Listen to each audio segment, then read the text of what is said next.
Des médicaments pour le rhume? Ouais. Va falloir faire du tri. C'est vrai? Bruno Toussaint est un ancien généraliste.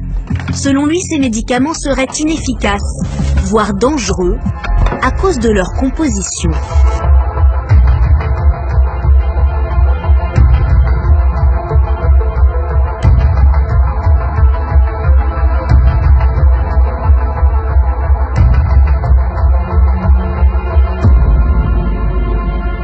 Si on prend le paracétamol, ça va calmer un peu la fièvre si on a beaucoup de fièvre. Mais en général, dans le rhume proprement dit, ça va pas très loin. Et puis alors, il y a un deuxième médicament là-dedans, pseudoéphédrine. Alors ça, pseudoéphédrine, c'est ce qu'on appelle un vasoconstricteur. C'est un médicament qui a tendance à resserrer les vaisseaux.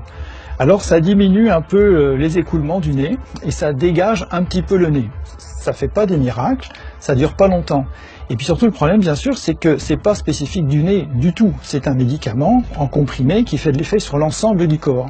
Donc ça a tendance à augmenter la tension artérielle et ça peut resserrer d'autres vaisseaux que ceux du nez, par exemple ceux du cœur ou ceux du cerveau. Ces effets secondaires sont bien signalés sur les notices. Risque d'accidents vasculaires cérébraux, d'hypertension artérielle et même d'infarctus du myocarde. Les plus graves sont causés par ces vasoconstricteurs comme la pseudoéphédrine, une molécule présente dans la composition d'un médicament anti-rhume sur 2.